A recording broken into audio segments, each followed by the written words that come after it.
Right on the hit. Pulse Bomb gets nothing effect. Has that one taken away by Troy Hellman. It seems like this could be.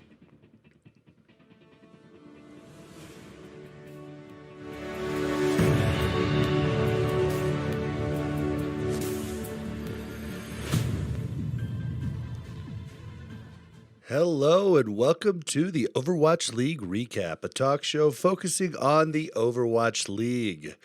I am Crunch Time, I am BlazzinBob, and I'm joined by MelOverwatch. What's up, Mel?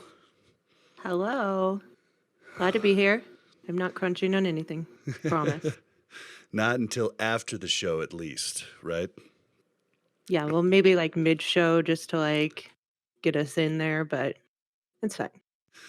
So, how has your week been besides Overwatch? Besides Overwatch, well, Overwatch was the most exciting. I feel like it's been so long since we've had Overwatch, so it was exciting to have that come up. But other than that, I mean, been pretty good. I played Overwatch. That was positive.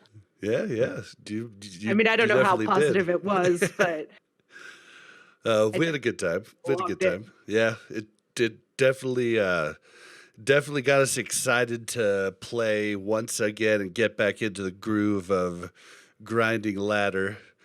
So we definitely got to do some of that, but my week's been pretty hectic. Started a new podcast with a good friend of mine. It's called Boomer Banter. So I've been we're shamelessly plugging now. Yeah, shamelessly plugging. What's happening? Yeah, and it's pretty rough to start. My friends never podcasted, but I got to try out that Anchor FM, and it looks like a pretty cool platform to host on. Extremely simple.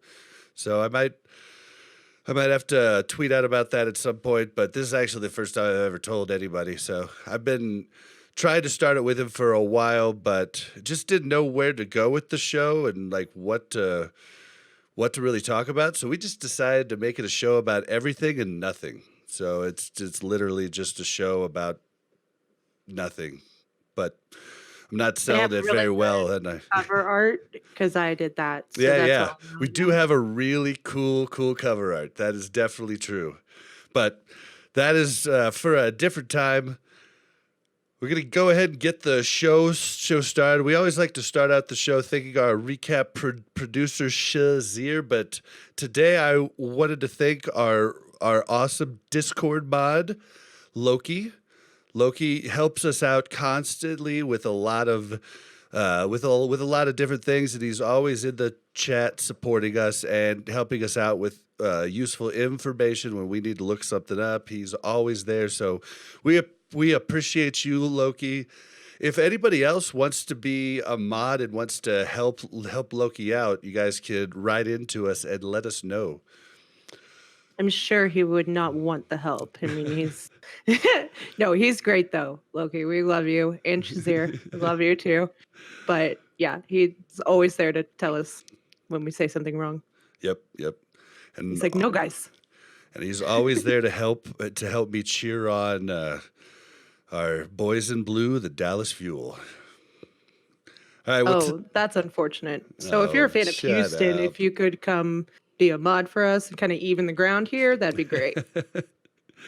You're horrible. So this show's going to be exciting. We're going to talk about our week 1 first impressions. We're going to talk about the new stats lab, which is awesome, but unawesome at the same time. I'll get to that when it's unawesome specifically for us, but even more so for fantasy. But we'll get into that in a second. We're also going to talk about the plethora of hero picks that we saw throughout week 1. We're going to talk about the casting and the analyst desk.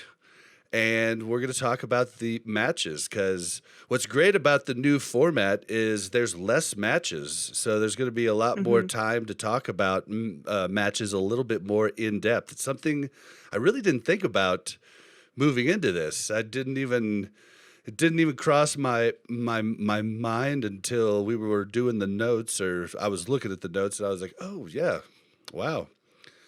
This opens up for a lot more discussion. also, we weren't just watching Goats v Goats, so there's even more to talk about. Yeah. Yeah, it's not all just pressing Q. So, without further ado, let's jump right into week 1 first impressions. And you know what time it is, guys. It is crunch time. If you're watching on YouTube or live on Twitch, you will see it is crunch time. It is. So what Sorry, were you? I was distracted by the picture of Zoe because I think she's hilarious. And she, like, I saw that face so many times during the broadcast. It was great. All right, well, give me your week 1 first impressions. Oh, well, I thought it was really fun and exciting to watch. I thought every match, and a lot of that had to do with the fact that I didn't know what to expect. I didn't know all of the new players coming in. You hear the hype, but you always hear the hype about everybody, and you're like, well, maybe they'll live up to it, maybe they won't.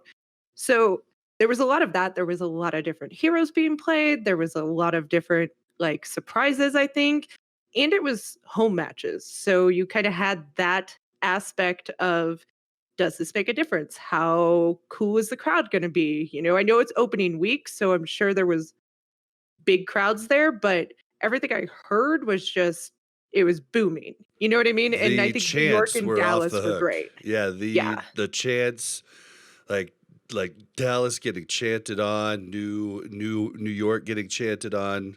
Anybody talking about home games don't matter. Like the energy is undeniable, and it powers up the players. It's probably, I don't know, it might be worse when they lose. I'm not real sure about that. I'd love to talk to some players pretty soon to see what that's like. But I thought there was it was a lot of fun. There were a lot of people complaining about the quality of the stream on YouTube early on. I did not see that, but I did wake up about 30 minutes late. And I was watching it the majority of the time on the Xbox YouTube app. I don't know if that processes the image different, but for the most of the time, it appeared to be a better quality picture than Twitch ever was. Now, I did see the second day, Sunday, there was a little bit of gradiness in the matches, but it didn't last a long time. So I'm not sure what people are talking about there, because Yeah, I didn't see the quality on my end wasn't bad, but I think just the flow of everything can use some work. You think so? I can't tell you how many There's a times couple. we got to see a caster or an analyst just sitting there, like they'd say bye and then they'd just be smiling for like the next, I don't know, Yeah, it was like a 15 good seconds. no, I mean it went like, it felt like 15 seconds, and I'm sure it did to them too. But it was like 3 seconds, and then they were like, "Okay, well, all right," you know, because at that point, then you're like, "Well, do I start doing something else?" Because you don't know if you're just gonna get cut off right again or like what. So I thought that was hilarious. I think that their timing is off for sure. Well, Sunday, they just started to go with it. And I know audio listeners can't see me, but they'd be like pointing at the camera or like doing a funny face, like while it was still sitting there live. Yeah, the talent team definitely rose to the occasion and made the best of it. You know, like those awkward moments were made even more awkward because they made them so. But it was funny at that point, right? Yep. I think the big mishaps were like the ads coming like randomly, and then everybody knows the crunch time Oh, Cheez-Its screen coming up in like the middle of a fight During for legit like NYXL's 30 match. seconds. Yeah, it was on there for a long time. I was like, okay. And you could still hear everything going on, but all you could see was crunch time. It was like, oh my God. I feel like someone in a control room was in a really small room, They were reaching back to grab their Cheez-Its and just their elbow hit the button. And they're scrambling to grab their Cheez-Its. They finally get it. They turn around. They're like, oh, shit. Because Oh my I don't know God. how you don't just go change it right back if you're in the control room. It's just Right? made no sense to me at all. Like somebody push delete or do something. I don't care what you do. Don't ever put that up again. I know I heard some complaints about the ads because there was ads, the same ads. It was like watching Hulu. I don't know if any of you watch Hulu shows. If you watch Hulu early on. show- Well, Hulu in the beginning, when it was literally 2 commercials you would watch 7 times between. Oh my God, it was bad. And I think they need more commercials. Like, give us a Cheez-Its commercial. Like, I don't care, something. But I feel like they could have made better use of that time instead of giving us the exact same things over and over again. Yeah, the first thing I said to you when we saw the commercials, I was like, "Oh, sweet. We get commercials now instead of just the countdown screen." And then after about the 17th time I saw that stupid mobile game, I was like, I'm never playing that. I'm just not going to do it. And the Call of Duty, like one of the commercials, the one that showed in-game graphics, I thought was great. The other one I thought was just like nerds trying to act tough. And I was like, what are you doing, guys? They're like standing there stone cold. And I'm just like, come on, dude. Hey, they were tough. They were tough. Oh, yeah. They were yeah.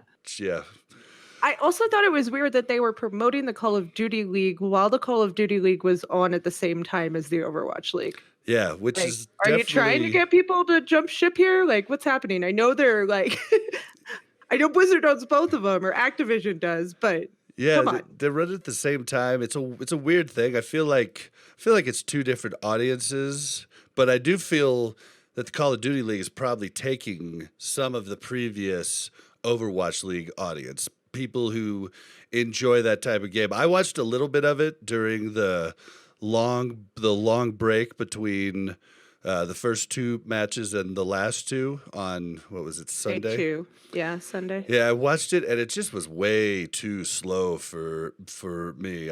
There's just no way that would catch me for a long period of time. But there's a lot of people that are into that, and it might be easier to follow for someone who's not into the game per se.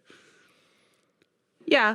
I mean, it's not my thing, but I don't play Call of Duty, so I feel like I like Overwatch because I'm familiar with Overwatch and that got me invested, but it's not for me.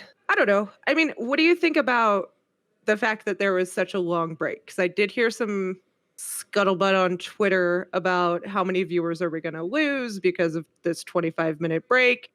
I feel like there's no other way they could have done it. Yeah, they're in different locations, and people that paid for tickets aren't going to be cool with you starting the matches 30 minutes early when their ticket says it starts at this time. Now, if they were in the same location, it's one thing, but switching to a different location, I mean, you just have to do that. Now, the first day they broke the streams up in 2 separate streams and ended one and started the next. The second day, they somehow kept the stream the same. So you could just sit there and wait, and then it popped back in, and it wasn't 2 separate streams. I thought that was definitely smarter. I thought the first day you might lose people that didn't even know that there was 2 more games. Yeah, I agree. I think what I want to know what's going to happen is what if the first matches go long? Do they start the second matches late or do they start the second matches on time? That is a good question. If they're on the same stream. And for this one, because this week they were like right after each other or scheduled right after each other. But I imagine if we have one in China and one, well, I guess we won't have one in China for a while. If we have one in Korea and one in the US, then they're probably not going to be right after each other. Right? Yeah, I wonder, I mean, in football, there's contractual obligations, and oftentimes you'll miss the end of a game because your local station has to move over to the next game. But gosh, I don't even know how they solved that. I don't think. Yeah, you got me. I have no clue. I'll think on that for the week, and I'll try and come back to you next week. Yeah. I mean that, and then like we talked about, there was multiple channels broadcasting it live. So I know there was some points where a lot of people were saying like, wow, Overwatch League only has 6,000 viewers on an opening weekend, but that was on like the Play Overwatch YouTube versus The the Overwatch League YouTube. Overwatch League YouTube versus the MLG website. And we don't know how many people were watching on MLG, but I know there was a lot of people on Twitter telling people to go to MLG because the quality was better. So Yeah, I well, I don't think mean, we can really take much from the numbers. well, we've never known the numbers from MLG. I assume they were like substantially smaller than the Twitch viewership from last year, but we did see we did see well over 100K the first day on both two channels. There was like 20 some thousand on Play Overwatch, and then 90 some thousand on Overwatch League. But then the second day, it was more around 60,000 for the most part on the Overwatch League channel, and then about 12 to 15,000 on the Play Overwatch channel. But it was definitely weird because people were tweeting out, people were messaging me with like, "Oh my gosh, what the heck?" And I'm like, Right. "No, that's the wrong channel." I don't know if it was a good look to do that, but I do get it. I mean, the Overwatch League channel has something like, 400,000 subs, whereas the Play Overwatch channel has 2.5 million. So they just figured we'll try and get it in front of more eyes. I don't know if later For they'll sure. just push you to the other feed when you click on it in the Play Overwatch channel. I'm assuming that's what they'll try to do, so it doesn't split the feeds, but I don't know. Yeah, I mean, I think overall the broadcast got better on day 2 than it was in day 1. I just feel like there was a lot of things that they weren't prepared for that I thought they should have been prepared for. Yeah. And it kind of worried me a little bit just about everything else that we don't know. And it's already started. As to like in my head, I was like, they've got it figured out. Like, how could they not? And now I'm like, maybe they don't. Like, Yeah, maybe they're just kind of flying by the seat of their pants, and a lot of things are coming together as they come together. yeah, I mean, and I don't know. I feel bad for the talent because they're going into this season with some negative outlooks from a lot of people on losing the other talent and what is this talent going to be compared to last year's talent. And I feel like that's unfair, and then you throw all these loops at them and it's like, come on guys, just know when to cut, know when to put the ad on, give them a button to cut. Like, I don't care what you do, but cut to commercial if the other place isn't ready. Like, do something. And they did have a lot of like commercial cuts that would immediately cut to something else. It was definitely rocky to start, but it was actually less rocky than I thought it was going to be. But you mentioned Yeah. the talent. So let's talk about the talent and the desk and the casting and what we thought. Let's start off. What did we think of Zoe hosting? I love Zoe. I I thought she did a really good job. I think that she is in a different place in her life than Custa and Reinforced, and that was kind of obvious. You know what I mean? Like, I feel like she was throwing it back at him, but Custa and Reinforce, I think, did too many inside jokes. They've been spending a lot of time together doing plat chat and things like that, and I think they had too many like inside references. And I thought she did a good job navigating. I think the chemistry between them will just continue to get better. It was week 1, so but I thought Zoe did great. I thought I thought I thought Zoe was awesome. The only critique that I would have is her use of the word very drives me very, very much insane. Like, I mean, it drives me at this very point. I don't know if you're using that word correctly. And it was cute the first few times, and then I'm just like, okay, how many times are you going to use very in a weird way? But it's like her. It does not annoy me. It only annoys Bob. It's like her But he lets me transition know word. every time it Like, annoys she him. did it again. Why? I know. Oh man. Yes, I know English is not her first language. Yeah. No, Bob does too. Shaz in chat says it's not her first language. I know this. But that doesn't excuse it. Oh, come on. Oh, but it cracks me up, and it's kind of like her style now, and it definitely didn't make me mad. It was just like, why do you keep doing that? It's like one of those pet peeve things. Yeah, I get it. Yeah, but I thought she was excellent. I thought she did a great job just moving everything along. She was perfect for the role. I mean, I really, the word very is the only critique that I have. I thought she was excellent. And you're right, she did navigate Custa and Reinforce. Custa and Reinforce, it was good. Reinforce is definitely more animated than he ever was before, and definitely not coming off like I don't know. Season 1 on the desk, he almost came off arrogant at times, but he definitely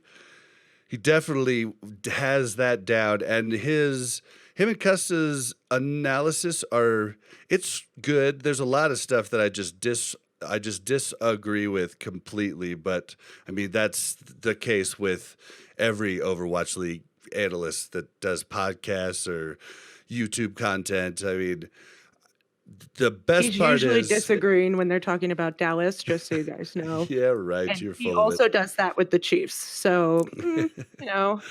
Oh, you are full of shit. But I am definitely not as delusional about my Homer team as one of our good friends. Who? Oh, he's another Outlaws fan just like you, but he's definitely delusional when Well, it I'm comes to sorry. the I'm Outlaws. pretty sure you lost to the Valiant this week. I don't Yeah, understand. dude, that was we'll talk about that when we get there. But for right Okay. now, I want to know what you thought of Reinforce and Custa. I don't know. They left a little to be desired, but I think that's just chemistry within the whole desk that left a little bit. And I think when they were talking analysis, I thought it was great. I think it's that in between stuff that they need to get down, right? Like kind of the how do we communicate with each other while also discussing things off script with the audience. And I think for things like, I don't know, last year, you know how they had like the video play and they would show like Sideshow did a really good job of like showing different things on a video of like the play of the match or something like that and breaking it down. I thought they did a good job, but I think production wasn't there to support them like it was when they were at the Blizzard Arena.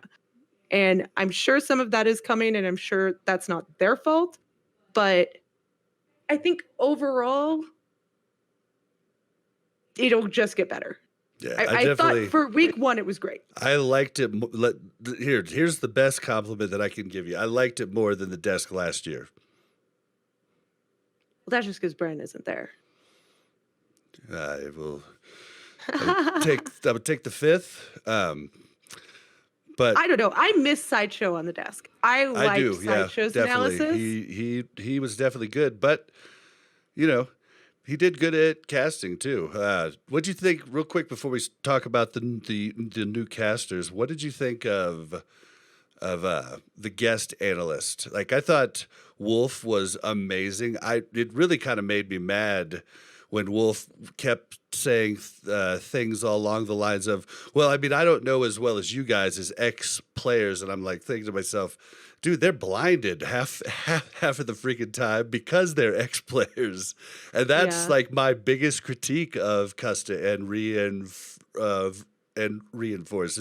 They're like the guys that worked at one job in a big factory that has tons of moving parts. They know their job really well, but they do not understand how the whole package comes together. And I think I don't know if that's Wolf true. killed I don't know if that's true. I think that they do understand the whole package. I think their analysis of gameplay is very good. I think their analysis of teams overall and where teams are and how good teams are, I think is where we're lacking right now. I think Custa being on the Valiant last year, and I have no problems with his homer picks and his bias. I think that's funny. But I think that when you're on an L team and all you're doing is practicing and in your zone, that you're not as aware of all the other teams and what they've been doing unless you're playing them because you don't have enough time. I mean, you're basically saying the same thing as me, just a lot more eloquently. Well, but sorry. Yeah, they do definitely break the plays down and what happened in the plays well. It's just sometimes it's hard for them to get the whole picture because they haven't played at that level at the two other roles, and they're very different roles. And the team aspect of it, like I thought their power rankings were absurd, but that's 100%. just me. But that's because they also put Houston at like 19, which is just ridiculous. And Reinforced power rankings were pretty absurd and silly last year too, compared to like Sideshow and. Let's be fair. Nobody's power rankings are ever right, so I don't really care. Yeah, true. Very true. But as far as the guest analysts, sorry, because I didn't answer your question.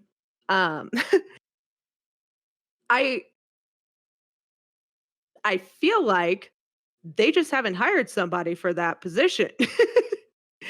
And I feel like they were just kind of thrown in, right?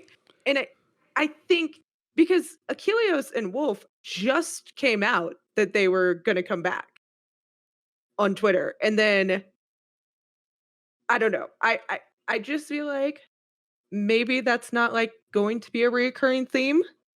Yeah, maybe not. I mean, they might be looking for someone else, or it might just be that there's only 3 on the desk.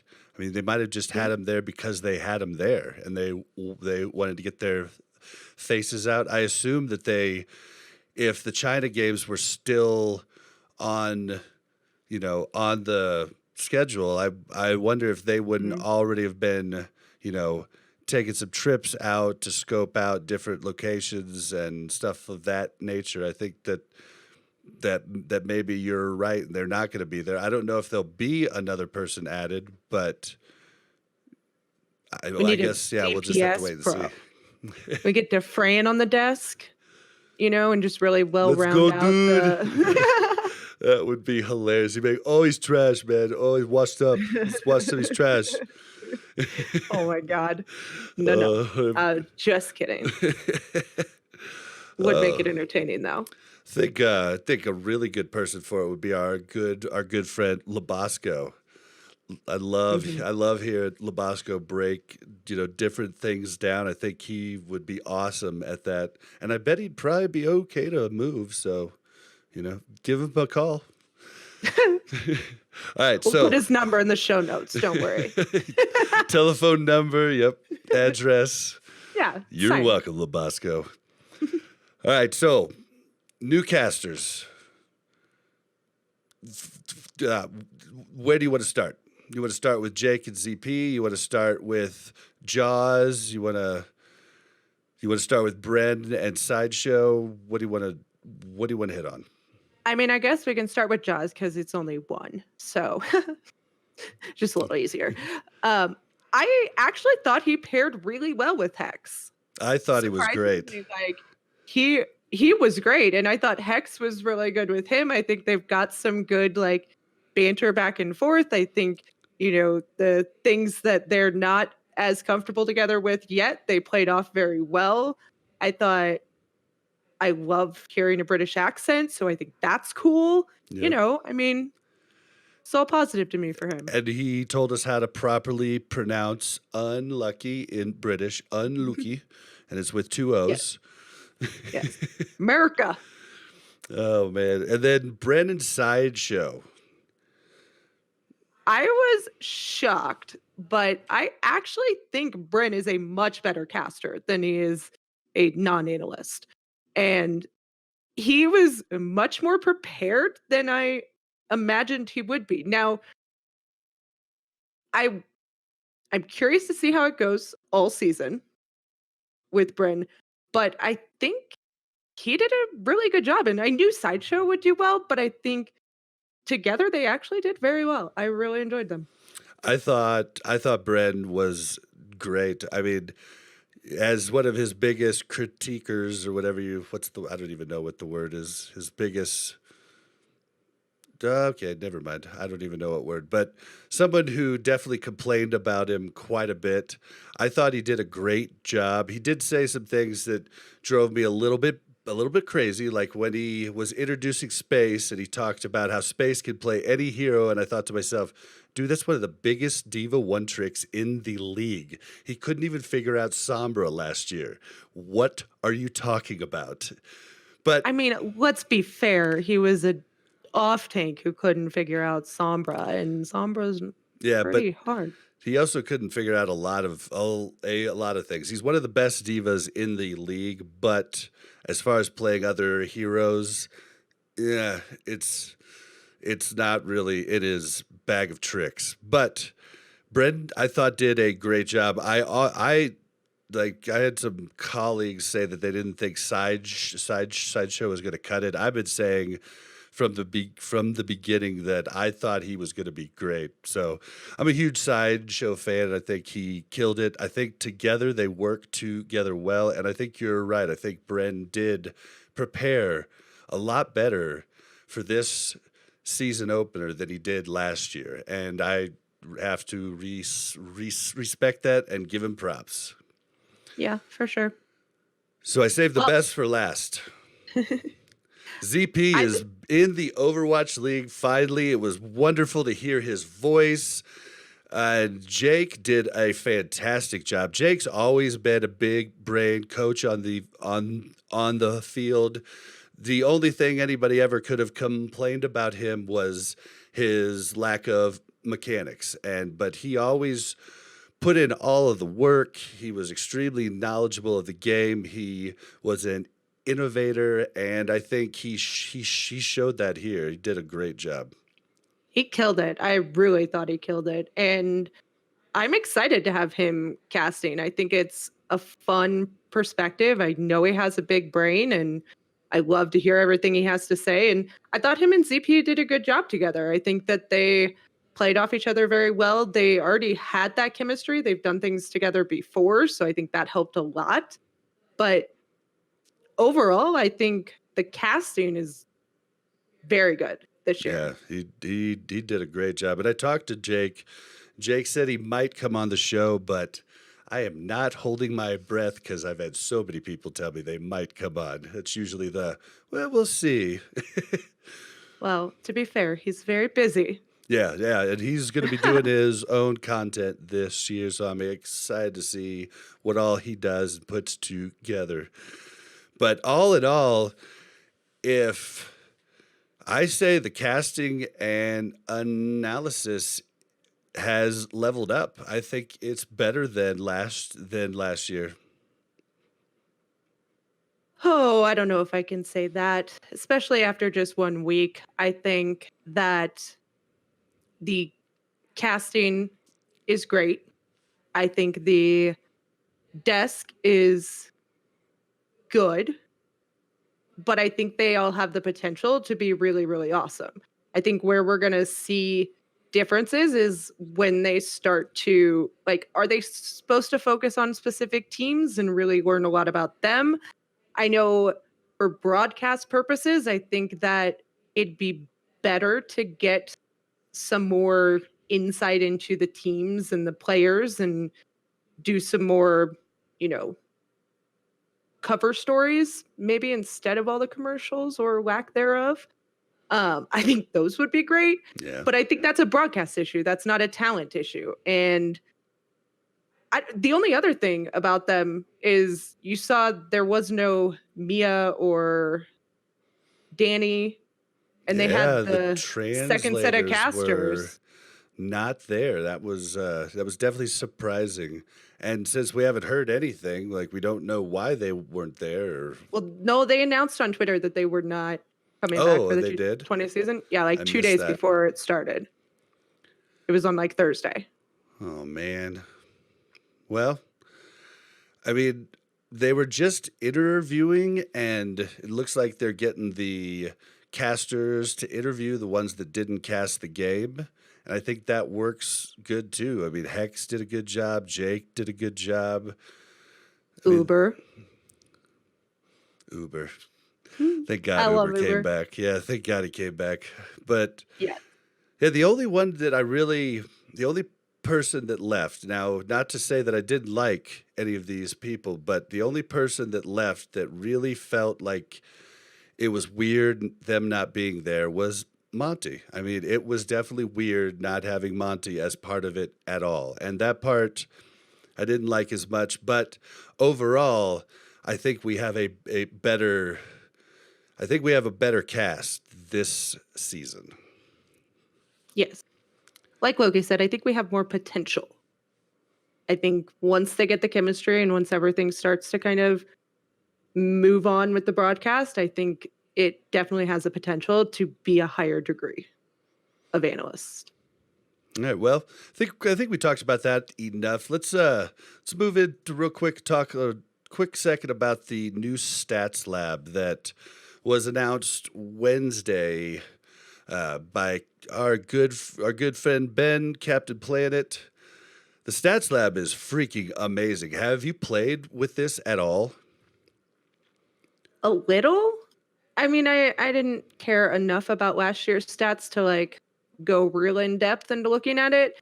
And I think That's because because last year's stats sucked butt. I mean, yeah, I know. So I didn't care enough. But I did look over like some of the things that you can look at and the different types of stats you can look at. And it's very in depth. There's it's a lot of different things you can do. unreal. It is awesome. I mean, you can see almost anything. And it's what I was talking about on the show. I don't know if it was last week or the week before, but I told you that I'd seen this. This is what I had seen Monty using when we were there at opening week. And I was like, how do I get that? He's like, it's not, you can't. It's in-house only. And I'm just, why can't I have that? And now we have it, and it's awesome. Only thing is, though, two major bummers. First off, the stats don't come out until the Tuesday after games. So that means we don't have stats for the show on Monday night, and that sucks. I mean, we'll be able to pull stats like later on in the season. We'll be able to pull stats that, you know, can tell a bigger picture about games coming up, but it's just a bummer that we can't have it at least by Monday. The other bummer is, why don't you take that one, because you were very upset about the other bummer. I wouldn't say very upset, but I just feel like You were the biggest livid. Don't lie. I feel like the biggest problem with fantasy Overwatch is that there's no live stats. And 95% of the fun of fantasy football for me is watching my score go up and seeing how I'm comparing to somebody else. I don't know how many points of healing my healer has gotten through a match, even if I am watching it. It's much easier to know how many times somebody caught the ball, and I don't even do that. So I think that's the problem is, so now what? I look on Tuesday to see if anybody did anything? Like, that's just ridiculous, and it's going to make it stupid again for me. And that's why I don't ever do well at Fantasy Overwatch. But I will point out that I did win our Fantasy Football League. Just saying. And not just our fantasy football league, but the fantasy football league that had all the podcasting geniuses. Totemly Drunk, Ednar, Deathblow, Blevins. To be Gosh, fair, a they're ton. Overwatch geniuses, not necessarily football geniuses, but Yep. who's counting? They all got beat by a girl. Yes. Oh, I Yes. love it. I love it. But But yeah, I mean, that's a bummer. But all I can say is it's a beta. Hopefully, that's what our friend's working on over there at Blizzard. well, I mean, all they have to Come on. do is just give us the API, and then they could do the thing where they say, then the fantasy sites would have the API that gives them the stats, but then they could have the disclaimer: no games are final until Tuesday when the actual stats lab comes out, and that would be cool because it does suck sitting there and just being like, I think I got a lot of points from Decay, but I'm not sure, but I think I do. Huh. So she loses points when he dies. And how many times did they die? Yeah, I mean, just the basic damage, just the basic 4 stats that they use for fantasy would help out a ton. And it sucks for the fantasy sites who've put all these work, you got fantasyowl.com, you got highnoon.gg, and you got the new one, Draft Buff, that's on mobile only, which, by the way, is awesome. But It's very cool. I mean, they put all this work in, and then they find out the Wednesday, just 3 days before the league goes live, that the API is getting turned off and that they're going to have to wait for the stats in Stats Lab. That sucks. So while it's extremely exciting for us to be able to look at the stats, it really hurts Fantasy Overwatch, which I think is a really fun thing that would get more interaction for fans that aren't even fans of the specific teams that are on. It's what it does for the NFL. Yeah, it makes me want to watch other teams because I want to see my points go up. If I can just look at my points on a day that everybody else gets their points, it's definitely not as exciting. Yeah. That's all. So that part's a bummer, but the Stats Lab is freaking awesome, and I can't thank Ben enough. We love you and everything you're doing. Keep it up, dude, and keep giving me this, because I played with it for like 2 hours and then was like, okay, I got to stop. What the heck am I doing? Oh my It God. was like, all right, first deaths last season for Dallas Fuel. Oh, Zachary's on the top of that list. Okay.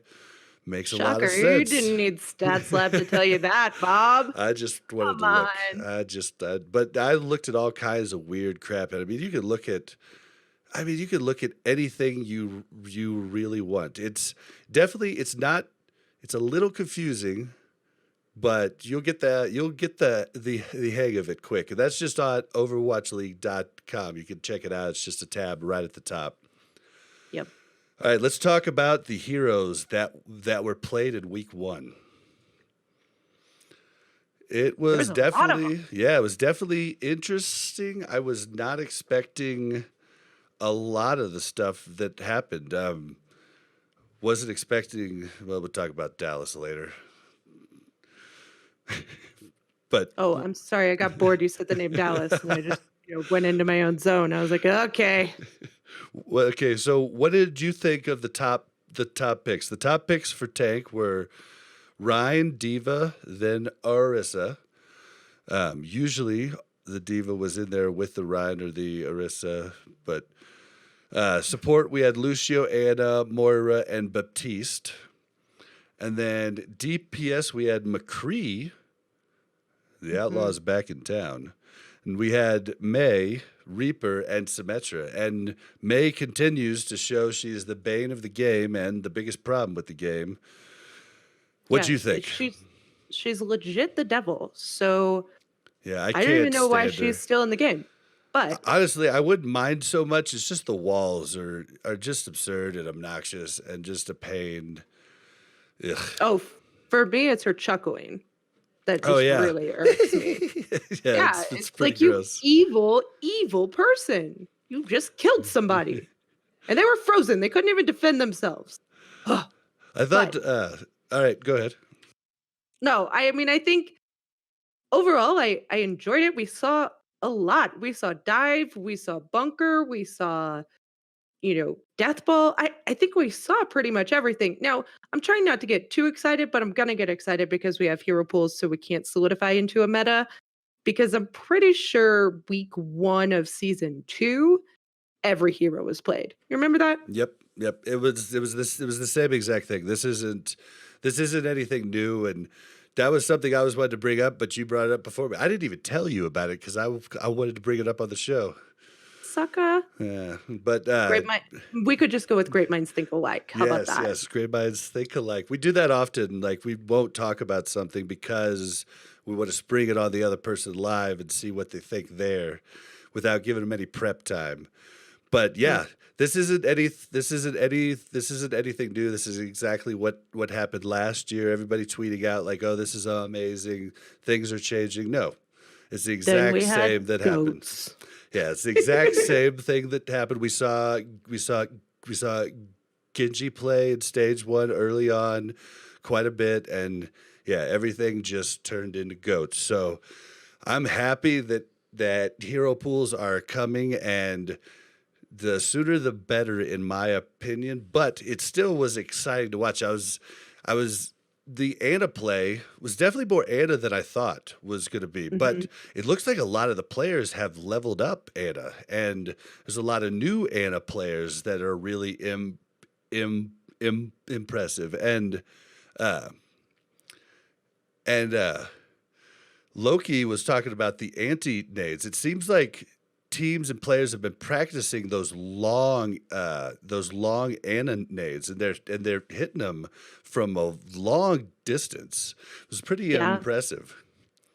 Yeah, I wonder too if there's more ability to practice with the workshop in doing different things with that, right? Like There different definitely is. maps There definitely and is. I've talked to teams, and some teams use custom built trainers that'll train them on like where they can hit their. I think I've talked about this on the show, but like where they can hit their McCree flash bangs, and like how high they have to go above the shield, but how low it needs to be to still hit Ryan behind the shield. There's a lot of different tech things there.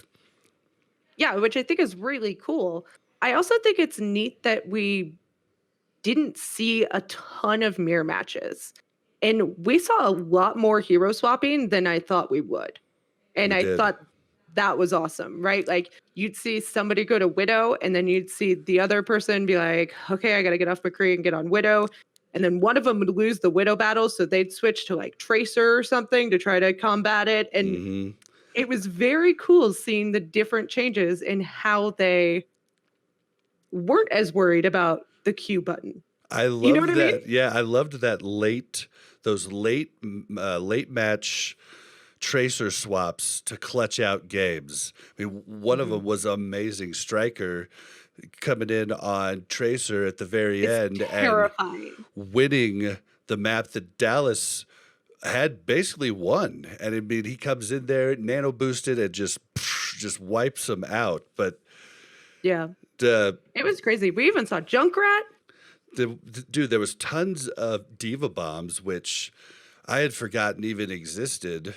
With like goats, you couldn't even really see what was going on, and usually the camera wasn't done well. But there was a ton of diva bombs. There was a ton of big flashy plays. Genji Blade 5Ks, and I thought it was really neat, and it's going to be even neater when we go in and we start banning heroes, and teams get majorly caught off guard because of it, because they just might not know how to prepare the next week. Dallas.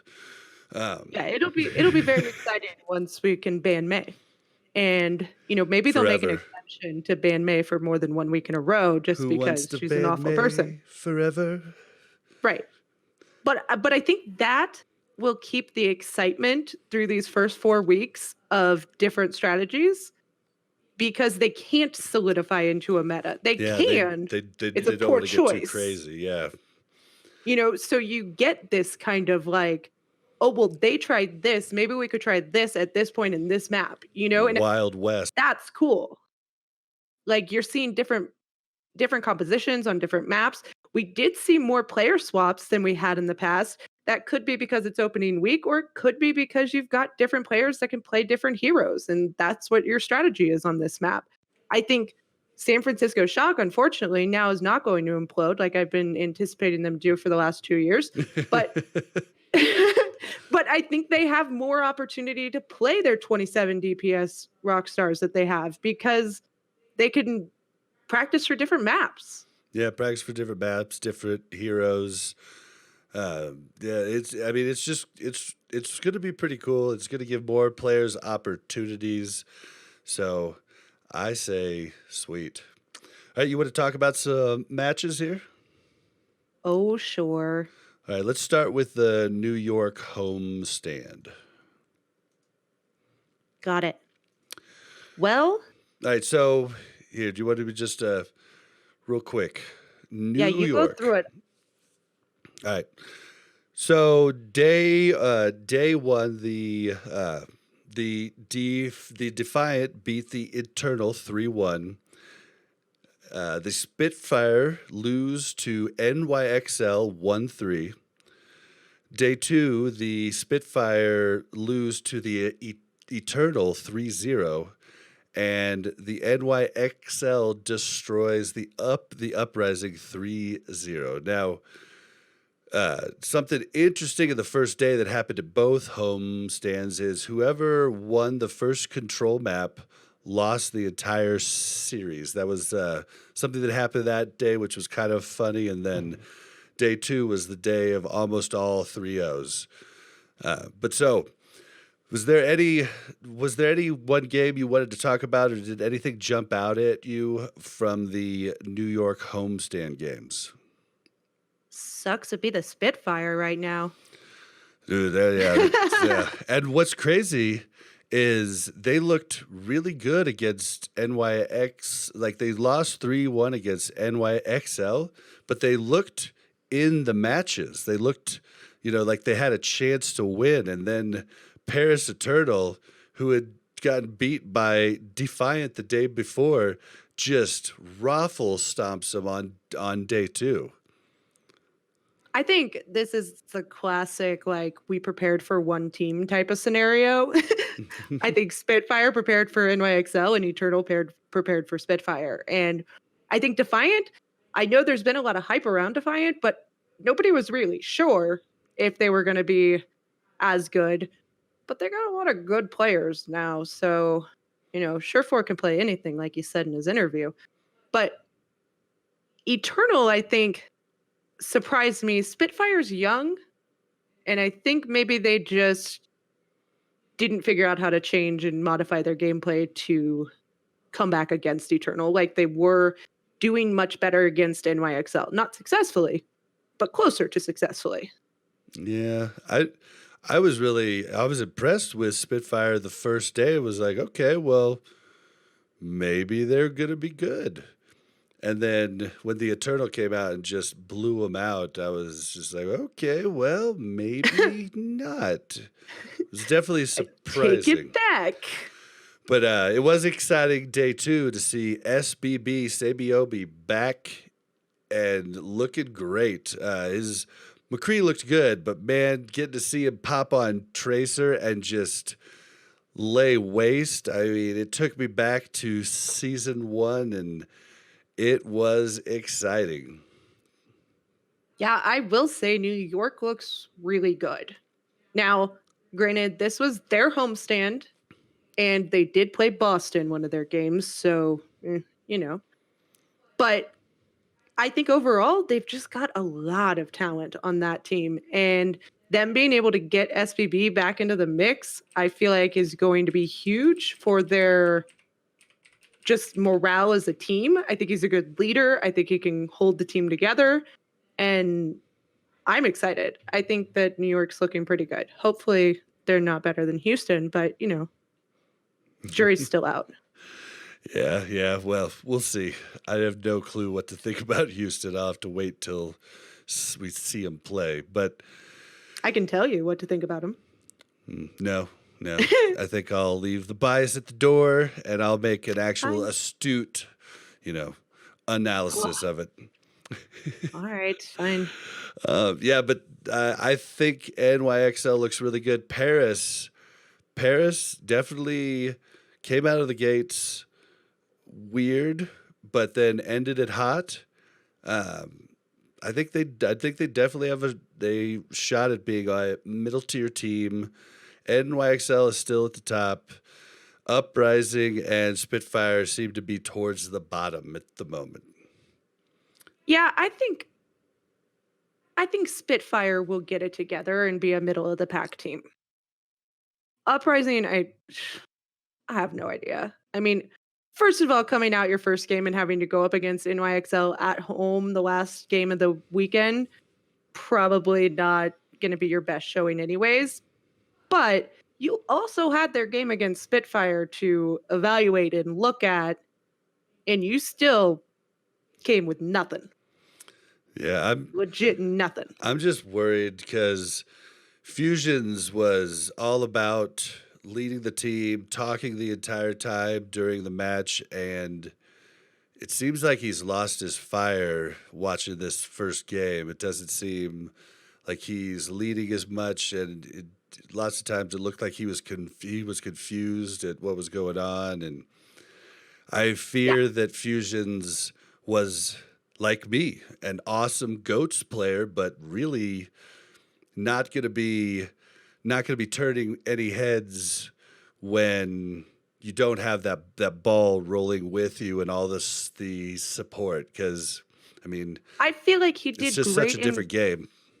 Right. He did great in Goats because he had the confidence. I just don't think he has the confidence right now. So he's not as vocal and he's not as much of a leader. And I think that's what they're missing. And That's what I said. He lost his fire. right. I think he can get there, but he is going to struggle in a constantly changing meta.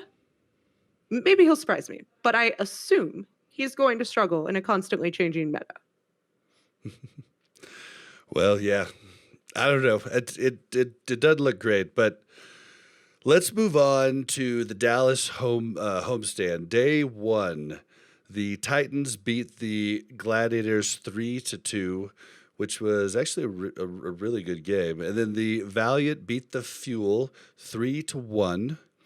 The Titans beat the Valiant 3-0, and the Shock beat Dallas 3-1. Now, the first thing that I want to talk about is after the Valiant Fuel game, I was thinking to myself, well, either the Valiant are a lot better than I thought they were, or the Fuel is a lot worse than I thought they were. And it wasn't even the skill of the Fuel. Why they brought in Note to play Zarya and Arissa and Reinhardt is just, I'm just confused. First off, every team that's doing anything is most of the time playing Diva, and Note's a really good Diva. So why did we put him in there to play double shield? If you're going to do that, you might as well, and I mean, the second day they did, you might as well play Trill and Gamsu, but why are they sticking to this? Why?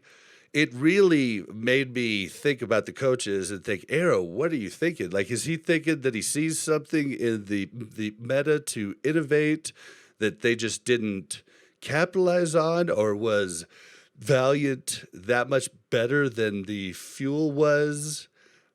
It's I just feel like hard. the Fuel made a game plan. They went in with a game plan. And instead of going in with an understanding of how to modify the game plan, they just went in with a game plan, and Valiant modified and they didn't. And they just kept getting beat at the same game over and over again and never switching it up. And then they'd switch it up and wouldn't commit. And then they'd go back. And it was day 1 was rough to watch. It really was. And I don't know that Valiant is as bad as we thought they would be, but I don't think they were killing it against the Fuel. I think Fuel gave a lot of that away.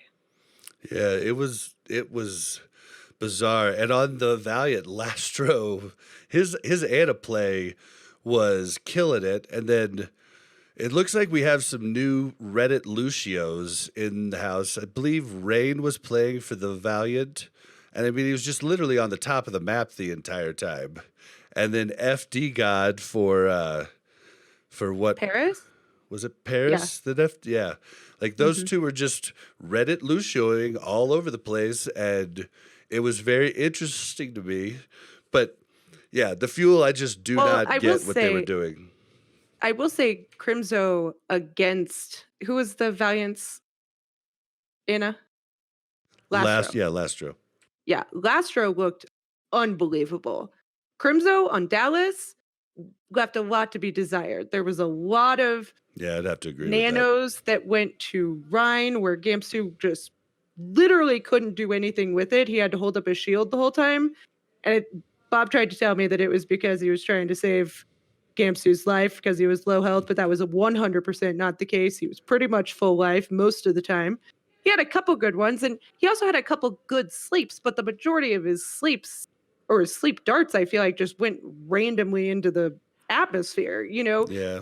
It was like he was shooting him on cooldown sometimes. And he got better the second day, but that first day, Could he be had some nerves. great moments, but a lot of really underwhelming moments. Yeah, and so I'm thinking to myself, well, Valiant looks really good. Shoot. And then the next day, the Titans 3-0 Valiant. So are you going to use the same you're telling me that the Valiant prepared for Fuel but didn't prepare for the Titans? No, I don't think the Valiant had to prepare for Fuel. I think the Valiant just got beat by a better team. I think the Titans looked very, very good. The Titans looked great against the Gladiators and beat the Gladiators and then made the Valiant look like a preschool team. But I think the Titans are a much better team than I expected. Now, let's be fair. They have Fisher, so all is up in the air until the very end of the season. But I'm not going to... Like I told you, if he implodes later, not the Correct. not the first few weeks. Yeah, right. So they might be good. I'm just saying I'm holding my breath. And it's not like they got him back up. So I don't know what's going to happen there. Yeah, well, They that'll really remain should get to it be back up seen. before the window closes. Just some friendly advice, Titans. Yeah, I think the Valiant just had no idea what to do against Haxall, and we got to see Haxall play Genji. It was sick to to say the least. I don't even know what to say. I was just in awe and loving it. Yeah, Haxel looked really good. Again, there was a little bit of an over-reliance on Haxel sometimes, like kind of farming, just waiting for that Nano Blade, and the Nano Blade isn't always your win condition. I mean, I guess it usually is when you have Haxel on the Genji, but I think they didn't have to do that as much against the Valiant as they did against the Gladiators. The Gladiators really pushed them to kind of come up with something different, and the Valiant kind of didn't. They started out hard and fast. They were playing very aggressive, the Titans, and I think that really caught Valiant off guard because the Titans, generally were a lot more reserved and like slower, methodical. But Fisher coming in. I'm sorry. Are we talking about the Titans who had Bumper? Yeah. Do not tell me they were reserved. Are you? Yes, they were. They were a slow moving team. They were not super aggro aggressive. One player doesn't make the team. How many times was Bumper on the other side of the other team randomly because he charged? Once a match, usually. Oh my God. Yeah, no, they played The much flank shatters, much like, more come on. of the New York. I'm telling you the truth. I mean, like You're a nut. You're just using the handful of times Bumper would hide and trying to tell me that's aggressive team play, and it's just not. I'm not saying that. The sneaky shatters were funny. Those weren't nearly as aggressive as I'm talking about. I'm saying them as a team last year in GOATS were an aggressive GOATS team. New York was a defensive GOATS team. New York just couldn't figure GOATS out. But No, they were a reserved. I didn't ever say defensive. They were reserved. They weren't like now this year with Fisher, they're coming in and they're just moving fast. And that's the way Fisher likes to play. We've seen that on every team that he's joined. Yeah, I think Fisher did really well. And I think he so far fits well with the team. And they've got a lot of talent, and they have a lot of talent that didn't get to play last year. You know, they brought in Stitch, who legit still looks like he's 7. He's the most adorable human being in the Overwatch League right now.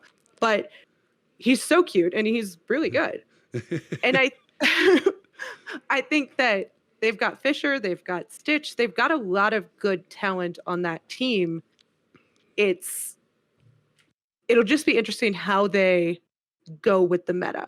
And Fisher, I can't remember which analyst said it, but the thing about Fisher is he's really good at Rhine, and he's also really good at Winston. And so he provides a lot of flexibility for your team during the match, because there's not a lot of main tanks that we can say are really, really good at both. They might be good at both or adequate at one and great at another. But Fisher is really great at both. Yeah, I would go in the right type of gameplay.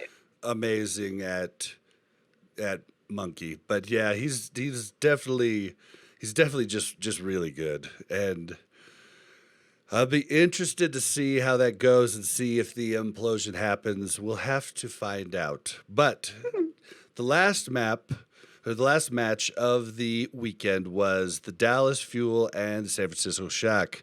After watching the Fuel get beat up by the Valiant, I thought to myself, well, easy clap, 3-0. This is over. And I was really looking forward to this game, I'm just saying. And then the first control map happens, and like I had told everybody, and surprisingly, many of our friends and colleagues told me that Decay was overrated on day one, and I was like, you're freaking crazy. I didn't even feel the need to point out how freaking right I was Sunday. I just, they know, and that's all I need. But Decay just comes out, just swing it. I don't even know how to say it without just saying a cuss word, but he was amazing. He was killing it. And then all of a sudden, they have a chance to win on the first control map, and I'm like, what is going on here? What is going on? And then we think that they win it, and the only reason they didn't is because Stryker just came out and killed the world at the end there. They were beat. So then after that happened, I was like, all right, well, it was a flash of the pants. We still don't have a chance. And then we got beat pretty decisively on the next map. Was it Kings Row? No. Eichenwald, maybe? Eichenwald. Yeah, and we got beat pretty decisively. But it was still a really good match. Decay still just killing people everywhere. And then map 3 comes, and it's Horizon Lunar Colony. And Doa, the team just big-brained, knowing that Shock was going to do the cheesy Symmetra stuff.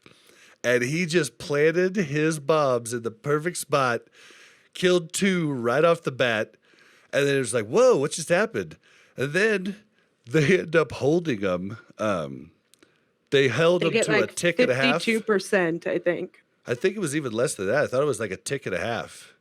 But it was under. It was which under. is like 52%. Okay, it was like under 2 ticks, and they full hold 0.1. And I'm like, what is going on? And then I look at Mel and I say, well, I feel like they might pull a Houston and full hold, but then still not win the map. And she was like, yeah, that would be a very Houston thing to do. It's true. Yeah, they've done it a lot. So they didn't do that, though. They did. It was close. For all of this talk about Doa being his signature hero is Sombra, you and I talking about it. he seems real shy to hit that Q button. I mean, he was holding on to his ults way too long. He was getting caught Both out days. constantly, not even Both getting days. ult fast. Yeah. I didn't see anything of what everybody's talking about his amazing Sombra play. I To be don't know if fair, it's was he nerves or good? what. Was he good at Sombra? Now, I don't know, so I'm asking, and you probably don't know either, but was No, I he don't. good at Sombra in the Goats meta when it was Sombra Goats? Because that is That's a a very very different- yep. different Sombra Yep, than very different. Sombra against Genji and Junkrat and Diva, and you know what I mean? Like, Yep. so I feel like maybe that was it. I don't know. But he not only got his ult very slowly, but my God, both times on Horizon, legit almost never pushed to the queue. Like, just was like, oh, well, I have it. Cool.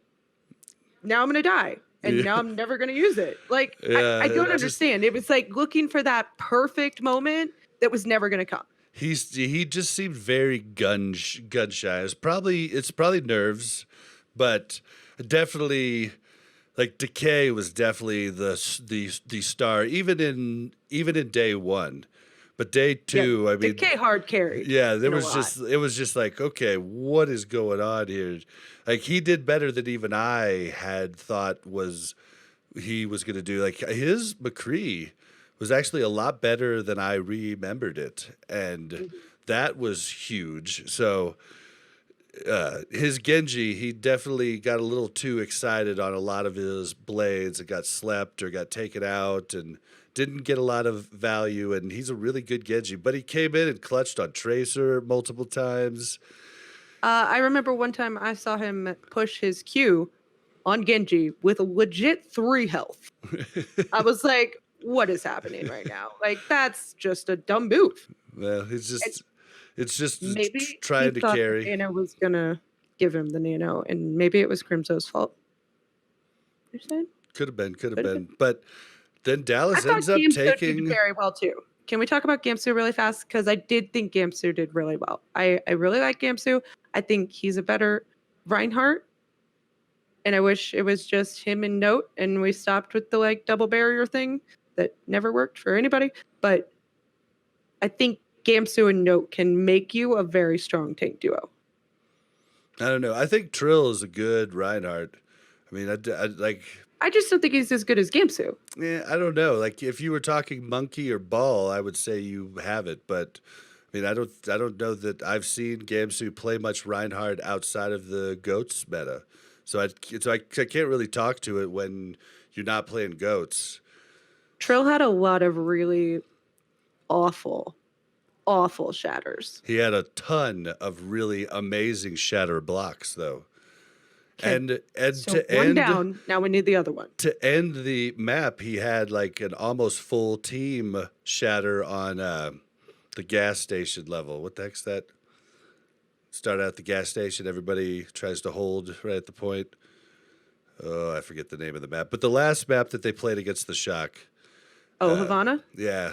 Havana Unana. But he had an amazing shatter there. And really what was impressive to me was just how many shatters he blocked. And that was super impressive. But definitely, I think you would be better synergy-wise if you just leave Gamsu in.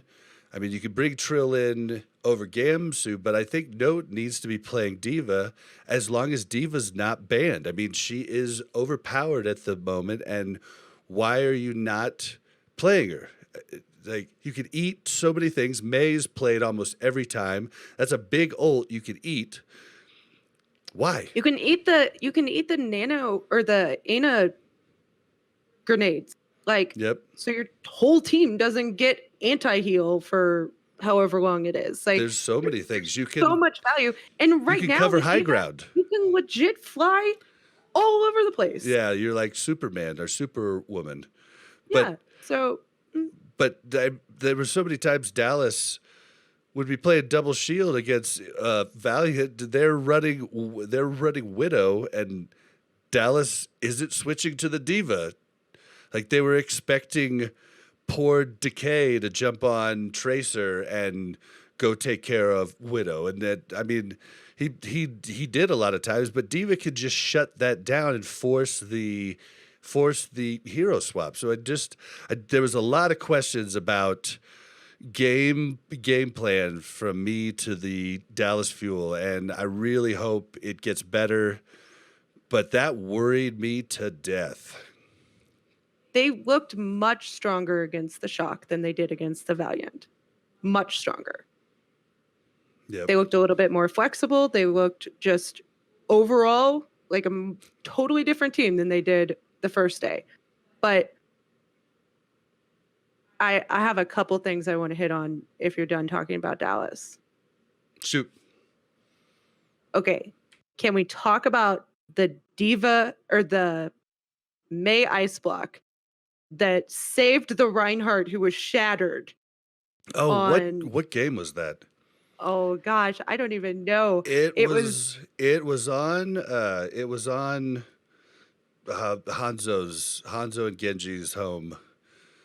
Jeez, why am I blanking on map names today? It's the one that's in the Hanzo Brothers cinematic. Is it Hanamura? Hanamura, yeah. It was on Hanamura's second point, and It could have been Spitfire Eternal, but I don't remember. All I remember is Diva Bomb comes out.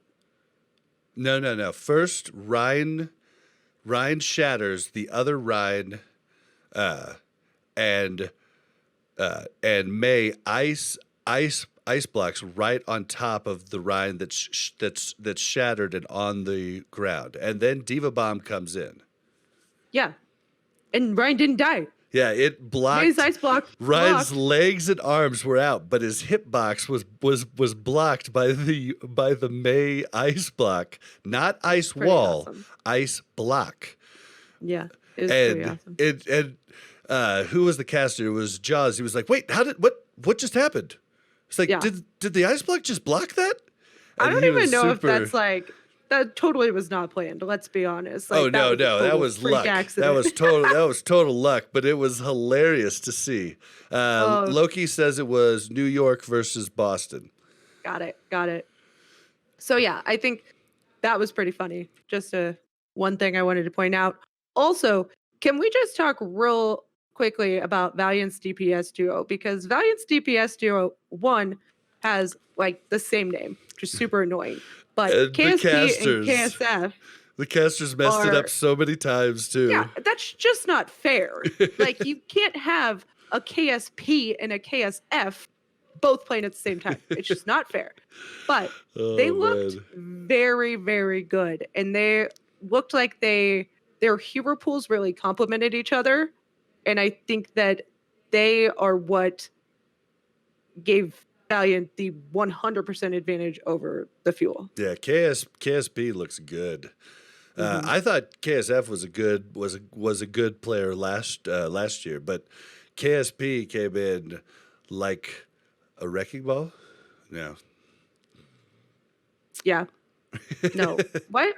I'm sorry. I was not listening to you, and I agreed like automatically. And it was just the whole regretted it. Came in like a wrecking ball. No, I got it. It sunk in after I agreed with you, and then I was like, no. Why did I do that? Too late. Oh God. But yeah, he looked really good. Looked really good. Be interesting to see how they go forward. They do have incredible coaching, and it looks like they got rid of the players. Like, remember last year when I was talking about the Valiant YouTube videos? And I'm watching, what's their coach's name? Dang it, I'm forgetting it now. I'm blanking on everybody's name. It starts with an H. The Valiant coach's name? Yeah. No, it doesn't start with an H. Oh, Packing 10. So, Packing's talking to all the players, and it's the post-match talk. And these players are sitting there looking at their phones. And I just was thinking to myself, man, I'd love to just smack that phone right out of his freaking hand. And 2 of the players were doing it. Those 2 players are gone. I think he might have gotten in some people that are actually paying attention and not just checking social media after a loss. People that are really taking in what he's trying to teach, and I think they could go far if they listen to him and go with his structure. So hopefully that is the case. Can you guess on the two players that were looking at their phone on that video? They're both gone. One took a different job. Costa? Mm-hmm. Well, It was like maybe he was watching replays of his gameplay and analyzing it, huh? The other one was a Canadian. What did Surefour call him in your interview? Canadian Dream Boy or something? Or no, you called Surefour Canadian Dream Boy, and Surefour said no, that's Agilities. But yeah, those two. And To be fair, I couldn't that was a believe they crowd actually question. posted that video because it just gave you a bad taste about those players. But Yeah, I don't know. I mean, I think Valiant's looking good, but one last thing I wanted to bring up was just the homestands in general, and how do you think that they affected the teams? Do you think they had the impact? Because we had two totally different outcomes from New York and from Dallas.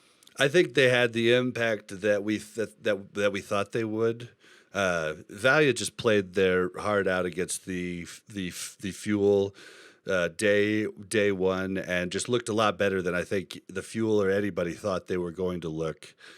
And I mean, shock Dallas. I mean, it's shock. They've got all this years worth of synergy, a unbelievable coach, a super talented roster, and Dallas was playing with half of a new team, even more than half sometimes, and different language barriers. Like, it's going to take time for them to gel.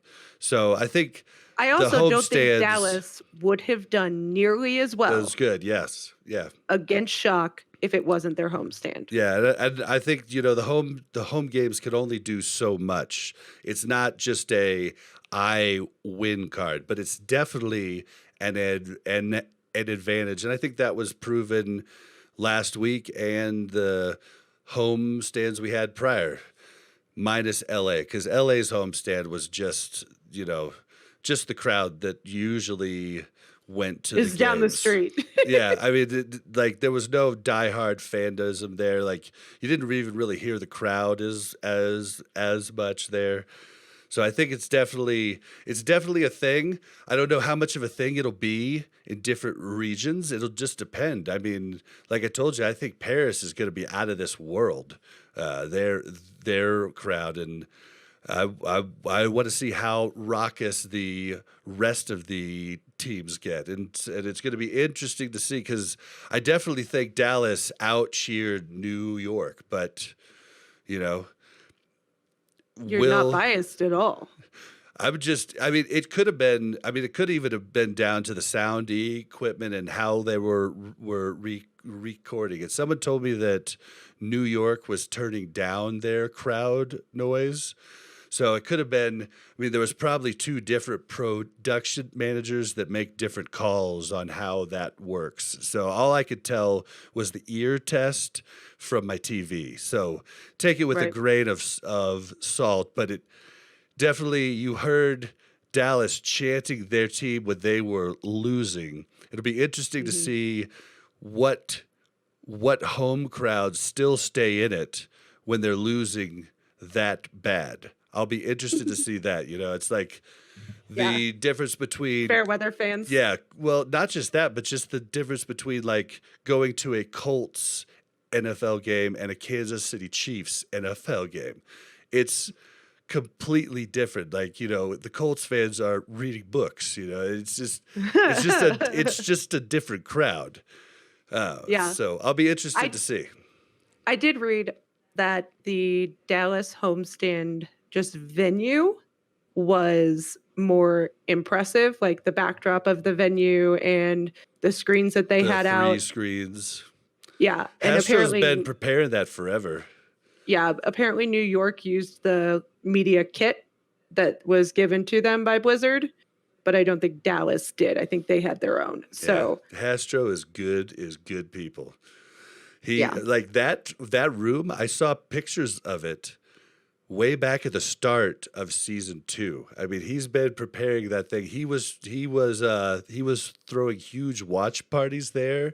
I mean, he's been ready for this for a while. I'm interested to see what Atlanta Reigns owner does because he's also awesome. So I'm interested to see Hmm. what extravaganza he puts on. I assume DeFran will be at the first opening game. Yeah. All right, well, we are running a little bit long, but it's to be expected with the first week. There was a lot to cover with the desk and all the changes. Is there anything else you wanted to hit on before I close this out?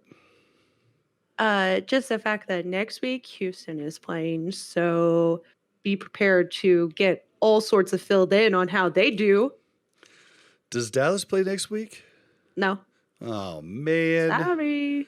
All right. They don't play for 2 weeks.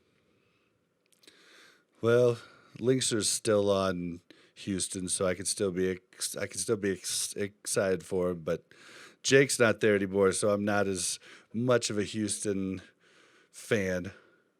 Oh, to be fair, I don't know if Dallas plays for 3 weeks because their game Supposed week 4 was supposed to be in Hangzhou. No. Yeah. Oh, yeah, that's gonna. Oh, so their 2 losses are just gonna resonate, and fester, and get infected.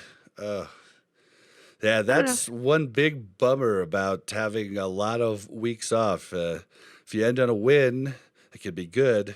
If you end on a loss, that can make you sour for a long time. It'll be interesting to see what the teams do with the time off because, especially with hero pools coming into play week 4, is it week 4 or week 5? It might be week 5. But with hero pools coming into play, again, it's not like you can just grind a certain meta, but you can work on multiple different metas. And that way you're ready when Yeah, somebody throws something at you. it is week 5, if I'm counting correctly, because the 8th was the start of week 1, 15, week 2, 22nd, week 3, 29th, week 4, 7th, March 7th, which is when it's supposed to come in, week 5. Yeah. All right. So the Chinese game, the homestand for next week is actually removed from the Overwatch League schedule now. It was still there for a while. And I was like, because I know they were trying to find a different location, but I guess they didn't because it's not there in week 2 anymore. All right. So, Well, we'll just that's have all. to wait and see. We will let you know. But for now, we are going to head out. We encourage you to follow us on Twitter at OWL2020. If you want to send us an email, it's contact@owlrecap.com. If you want to watch us live, it's twitch.tv/OWLRecap. We will be, once I figure it out soon, also live on youtube.com/OWLRecap, where all of our VODs of this show go. If you want to go check out how weird I look and how gorgeous Mel is, you can do that there. If you wanna join us on Discord, it's discord.me/omniclab. We encourage you guys to give us comments in the YouTube comments area. We can talk about them if they're good, or if they're really bad, we might talk about them then too. We encourage you guys to give us iTunes reviews. We haven't gotten a review in a hot minute, but I don't know. It seems like nobody's getting reviews, so it is what it is. Oh, I just used oh God, I hate that term. I cannot believe I just used that. Somebody Uh-oh. washed my mouth out with soap. That and the word obviously. Good term. God, content creators, stop using the word obviously. I'm watching your content because it's not obvious. So don't use the word obviously. Jeez. Sorry, I just got out of a Someone's little rant there. Yeah, calm down. It just irks me because we're watching your stuff to learn. Why are you telling me it's obvious? It's just silly. It's obvious to you, not obvious to everyone else. But All right. where can we find you, Mel? You can find me on Twitter at MelOverwatch. And That's you can find me on Twitter at Blazzin_Bob. That's BLAZZIN_BOB. Follow me and tell me how wrong I am every week. I love it. Let the Yes. hate flow. Oh my God. Bye, guys.